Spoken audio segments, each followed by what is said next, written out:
Bom dia pessoal, tudo bem? Sejam bem-vindos aqui a mais um vídeo aqui no canal. E eu tava pensando no qual é o próximo vídeo que eu vou gravar. Aí eu me lembrei de um livro que é muito importante aqui na literatura brasileira, que é Dom Casmurro. Não sei se vocês já ouviram falar. Dom Casmurro é um livro aqui do Machado de Assis. Não tá focando aqui. É um livro do Machado de Assis. É um romance, para mim, é o maior romance da língua portuguesa, do Brasil, e um dos mundos, e um dos maiores do mundo. Vocês podem até discordar de mim, mas eu acho que é um dos maiores romances do mundo.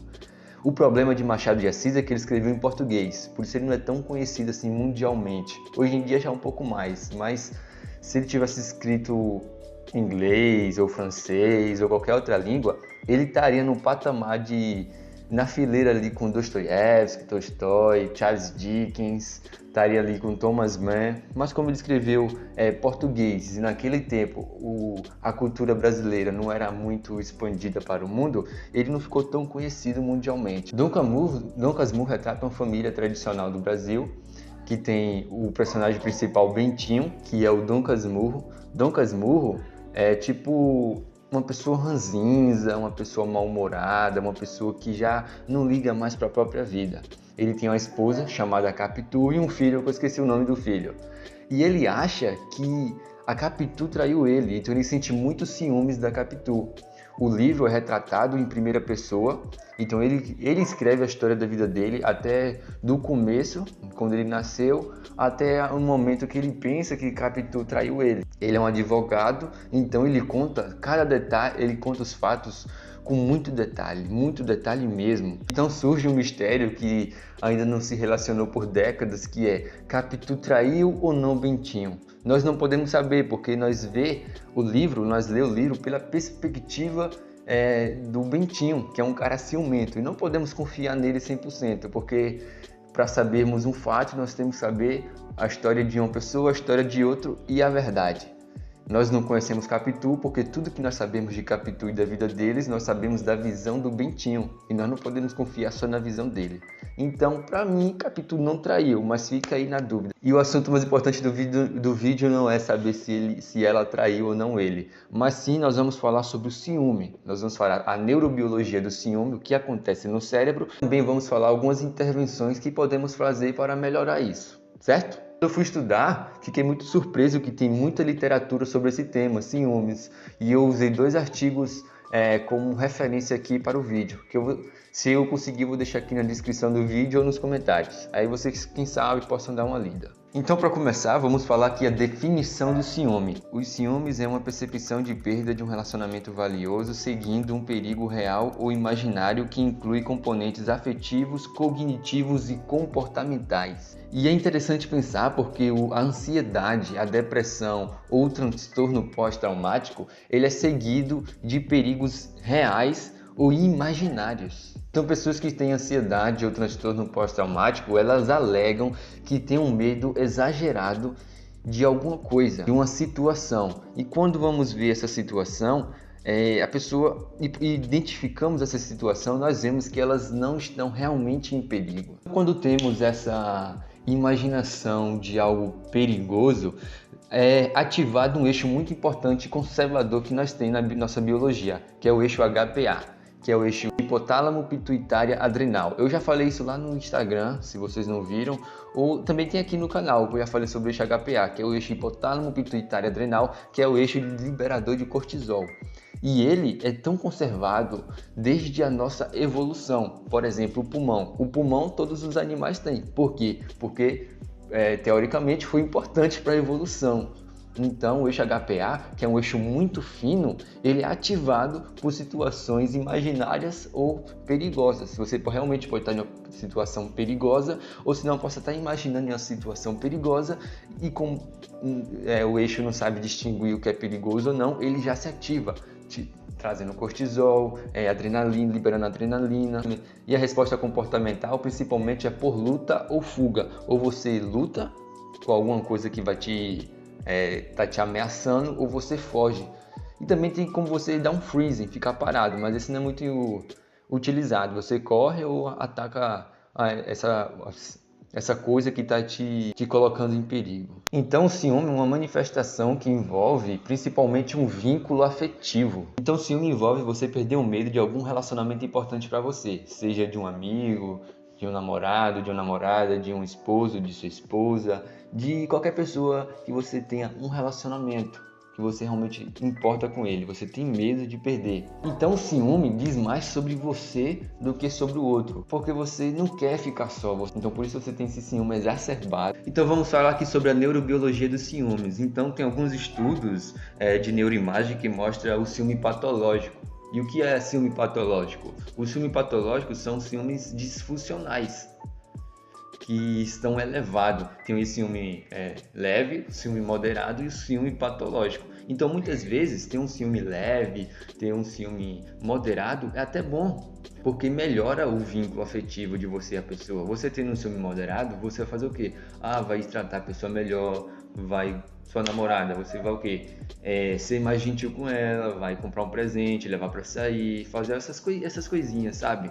E muitas vezes o seu namorado, ele tem ciúme, só que ele não fala, fica na cabeça. Então vocês não precisam, meu namorado não tem ciúme, então ela não gosta de mim. Muitas vezes tem, só que não falam, tá ali na cabeça dele. E é um ciúme moderado. E tem aquele ciúme patológico, que é aquele ciúme realmente disfuncional, que é o que o Bentinho tinha.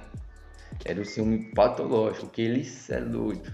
Recomendo muito você ler esse livro. E esse ciúme patológico, que é o disfuncional, ele tem algumas questões curiosas, que é uma modificação de uma estrutura do cérebro na funcionalidade dele. Então, pessoas com ciúmes patológico parecem ter alteração do córtex pré-frontal ventromedial, que é um dos núcleos do pré-frontal. O pré-frontal tem 4 núcleos, e um deles é o ventromedial, que tem a ver com controle emocional. E que muitas vezes uma alteração no córtex pré-frontal ventromedial justifique a agressão que as pessoas têm, agressão física, possa justificar a violência, por causa que o ciúmes ele modifica o córtex ventromedial, que é um dos núcleos do pré-frontal que tem a ver com emocionalidade, com controle emocional. E também parece ter um aumento na atividade da amígdala, que faz ocorrer um aumento de detecção de perigo. Então ele começa a perceber num ambiente situações mais perigosas envolvendo o seu par. Pessoas com ciúmes patológicos também têm aumento da atividade do cingulado anterior. Essa região, o cingulado anterior, ela é envolvida com várias coisas. Ela é envolvida com detecção de incongruência no ambiente. Por exemplo, quando você faz uma mágica, talvez essa região se ative, porque ela vê que não é normal tirar um coelho da cartola, ou tacar fogo em uma carta e do nada ela vir uma flor. É tipo uma incongruência no ambiente. Então muitas vezes pessoas que têm ciúmes patológicos têm um aumento no cingulado anterior e ela vê mais incongruências no ambiente, como se aquilo não pudesse acontecer de fato. E o córtex cingulado anterior também está muito relacionado com rejeição. Você se sente rejeitado e isso dói. Por exemplo, você está na escola, em uma aula de educação física e você é o último a ser escolhido. Ou em uma festa de aniversário você não é convidado ou é convidado de última hora. Então, rejeição, essa dor social, ela é sentida pelo córtex cingulado anterior. Então, o ciúme é um medo de rejeição. Então, a pessoa que sente ciúmes, ela está dizendo mais sobre ela do que da outra pessoa com quem ela está sentindo ciúmes. Então, esse medo de ser rejeitado não é nem porque você realmente gosta da outra pessoa, é porque você gosta tanto de você que você não quer se sentir sozinho. Muitas vezes a pessoa está te traindo mesmo, tá dando motivos para você ter ciúmes dela, mas muitas vezes são tudo da nossa mente, da nossa imaginação. O medo da gente se sentir sozinho, acabamos colocando esse peso em outra pessoa e sentindo ciúmes, como um ciúme obsessivo, como se ela tivesse que ter que ficar perto da gente para não poder se socializar com outras pessoas, porque se socializar com outras pessoas vai estar rejeitando a gente, sabe? Então, quando vamos estudar a neurobiologia da depressão, uma cientista chamada Ellen Maber, você vê um aumento da atividade do cingulado anterior, e lá no córtex cingulado anterior você tem um monte de neurônios transportadores de serotonina. Então esses neurônios são ricos em transportar serotonina. Por exemplo, você tem um neurônio pré-sináptico e esse aqui é o pós. Lá no vídeo de neuroplasticidade eu explico melhor isso aqui, só que eu não explico sobre os transportadores, mas é mais ou menos, vocês não precisam saber os detalhes, mas é mais ou menos assim. Aqui tem o neurônio pré-sináptico, aqui tem o pós. Esse neurônio pré-sináptico aqui sai serotonina que vai se ligar ao pós-sináptico, aí se liga, aí aqui na fenda sináptica, que fica entre esses dois, sobra um pouco de serotonina. Então essa serotonina ela vem para cá e ela passa pelo transportador que fica no neurônio pré-sináptico. E essa serotonina restante aqui, ela vem para cá para o transportador para fazer uma nova serotonina. Então, com o córtex cingulado anterior muito ativado e com esse aumento de serotonina, aumenta também os transportadores de serotonina. Então, quanto mais serotonina é liberado, tem mais transportadores. Então, a serotonina que fica na fenda sináptica, ela volta para os transportadores de serotonina. Então, em vez de ele ter mais serotonina, os pacientes depressivos, os pacientes ansiosos, os pacientes que têm ciúmes patológicos têm menos serotonina. E qual é o papel da serotonina? Se vocês for pesquisar na internet o que é serotonina, o papel da serotonina, você pode pensar que é paz, vocês vão ver aí que dá bem-estar, prazer, isso aqui. Então, meu professor Wesley, ele deu a melhor definição que eu vi até hoje sobre serotonina, que é: eu tenho os recursos suficientes para sobreviver. E você tendo essa ideia que tem todos os recursos para sobreviver, você muitas vezes se sente calmo. Conforme a sua serotonina aumenta, você na sua mente tem todos os recursos para sobreviver, teoricamente a sua ansiedade cai, a sua depressão cai, porque eu tenho aqui um colchão, tenho um livro, um café aqui, então não preciso mais de nada, já tenho tudo que eu preciso. E muitas vezes a percepção que você tem sobre esses recursos que você tem para sobreviver, você fica tão serotoninérgico, você fica tão calmo que a sua libido cai. Então, se você tem todos os recursos para sobreviver, para que vai transar? Muitas vezes também a fome cai, o apetite cai, ou muitas vezes volta. E a dopamina é o oposto, né? A dopamina, a serotonina, você tem todos os recursos para sobreviver, então você fica de boa, você fica tranquilo. Enquanto a dopamina é você querer mais, eu quero mais, eu quero mais, eu quero mais, eu quero mais, eu quero mais. Isso aqui não me basta, minha vida aqui não me basta, eu quero mais, fazendo você ficar ansioso e obsessivo por aquilo. Então, pacientes também com ciúme disfuncional, patológico, eles também têm um aumento na conexão frontoestriatal ou frontoestriatalâmico, certo? Ocorre também um aumento nas áreas frontais, no estriado e no tálamo. O tálamo não é grande surpresa, porque o tálamo é onde passa a maioria das informações do nosso cérebro, que eu chamo de secretária.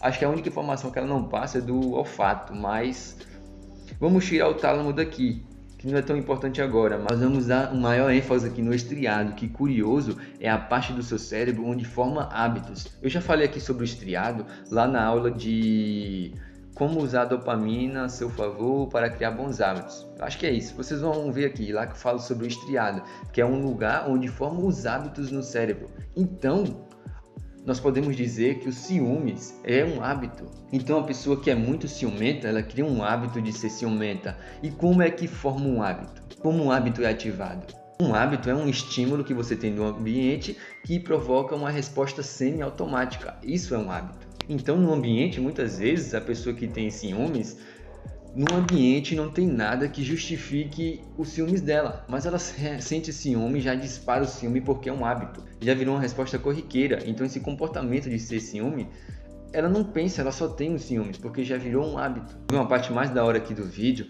que essa rede frontoestriatal é muito envolvida também com pacientes que têm TOC, transtorno obsessivo compulsivo. E o que é o transtorno obsessivo compulsivo? Normalmente o paciente tem alguns pensamentos compulsivos e esses pensamentos compulsivos começam a aumentar a ansiedade dele. Será que eu desliguei o fogo? Será que eu desliguei o fogo? Será que eu desliguei o fogo? Fogão, fogão, fogão, fogão, fogão. Isso aqui tá bagunçado, isso aqui tá bagunçado. Esse copo aqui, cadeira, cadeira, cadeira, cadeira. Há muitos comportamentos compulsivos que aumentam a ansiedade dele. E por aumentar essa ansiedade, ele tem um comportamento compulsivo de ir lá verificar aquilo que ele está pensando. Então é muito parecido com os ciúmes, né? Muitas vezes as pessoas têm aqueles pensamentos: pô, Será que ela tá me traindo? Será que ela tá me traindo? Será que ela tá me traindo? Será que ela tá me traindo? Quem ela tá seguindo no Instagram? Quem ela tá seguindo no Instagram? Será que esse cara que curtiu a foto dela? Será que esse cara que curtiu a foto dela tá me traindo? Tá me traindo? Traindo? Aí fica com aqueles pensamentos compulsivos de... É que nem o 21 tinha, os pensamentos compulsivos dele, pensando que Capitu tava traindo ele. E então ele acreditava naqueles pensamentos dele, naquele contexto que ele estava criando. Então o ciúmes patológico vem com medo de rejeição social, que é pelo aumento do córtex cingulado anterior. Provavelmente ele tem menos serotonina, portanto ele não se sente bem. Ele tem menos serotonina, o córtex cingulado dele está ativado e o córtex cingulado anterior também é responsável por sentir dor, rejeição social, e a serotonina dele abaixou, que é envolvido por você ter todos os recursos suficientes para sobreviver. Os dois juntos se tornam o quê? Eu preciso de mais. Alguma coisa significa dor. Dor. Algo está me faltando. Rejeição. Dor social. Que faz ele ter esses pensamentos compulsivos sobre o parceiro dele. E quanto mais ele for tendo esses ataques de ciúme, vai formando um hábito lá no estriado. E quando vai formando um hábito, aquilo fica corriqueiro, então ele não precisa pensar, ele não precisa ter um estímulo ambiental que vai fazer ele sentir o ciúme, ele não precisa de ter mais nada, porque já virou um hábito, então ele só vai sentir o ciúme cada vez maior. Então pessoas com ciúmes psicóticos, sim, existem ciúmes psicóticos, que é uma pessoa agressiva, uma pessoa que rompe com a realidade, ela cria cenários que não existem, é que nem ansiedade, existem várias ansiedades, existe ansiedade generalizada, existe vários tipos de ansiedade, existe depressão maior, que é o que a gente mais ouve, e existe outros tipos de depressão. Então não é uma coisa só, são várias. Então o tratamento bom para essas pessoas que têm ciúmes patológicos são antidepressivos que tem a ver com serotonina, que aumenta a serotonina. Antidepressivo não é um nome muito bom para remédio serotoninérgico. Também é bom tomar o remédio de serotonina para aumentar a serotonina. Aumentando a serotonina, você vai ter aquela sensação que tem todos os recursos para sobreviver, você vai abaixar essa ansiedade e vai ficar mais tranquilo. Tratamentos indicados são coisas que diminuem a dopamina, né? Então, diminuindo a dopamina dele, aumentando a serotonina, ele vai se sentir mais tranquilo, que ele tem todos os recursos para sobreviver e não vai ter mais tanta dopamina ao ponto dele ficar tendo psicose. Porque psicose são um aumento de dopamina. Aumento de dopamina elevada faz eles criar cenários diferentes, faz eles ter alucinações, essas coisas. Aqui eu falei mais sobre remédios, mas como meu interesse e provavelmente eu acho de vocês é o comportamental, eu indico a psicoterapia. A psicoterapia primeiro vai aumentar o seu repertório comportamental, vai fazer você se expor a ciúmes e aguentar ele. Então, um dos tratamentos para toque é a terapia de exposição com prevenção de resposta. Então, você tem que criar repertório comportamental e se expor a situações relativamente que você tenha ciúmes e segurar os mecanismos recompensatórios. Por exemplo, você tem... Sua namorada vai no banheiro e deixa o celular ligado no sofá. Você tem pensamentos compulsivos de ir lá pegar o celular para verificar. Em vez de você verificar, você deixa o celular lá. Então, a sua ansiedade ela vai se elevar. Como virou um hábito, vai vir um monte de pensamentos para você ir lá, só que você não vai fazer. Então, você vai criar repertório comportamental. Na terapia, a psicoterapia também vai tratar crenças disfuncionais. Qual é a crença que você tem que faz você sentir que a outra pessoa está te traindo? É porque você é feio, é magro, é gordo, é alto, é baixo, seu sexo é ruim? O que está fazendo, as suas crenças fazendo no seu cérebro capaz de você de modificar a realidade do jeito que você quer para pensar que ela está te traindo, que a outra pessoa é melhor do que você. Um estudo também que pegou um grupo de macacos monogâmicos. Um dia eu vou falar aqui sobre a monogamia e a poligamia, mas monogâmicos são animais que vivem para sempre com o mesmo parceiro sexual. Então pegaram esses animais, esses macacos monogâmicos, deixaram o macaco preso, pegaram a esposa dele, a macaquinha, e colocaram ela para cruzar com outros animais. E ele olhando. Depois pegou esse macaco e viram as áreas no cérebro dele que se ativaram quando ele viu a macaquinha dele, a esposa dele, fazendo sexo com outros macacos.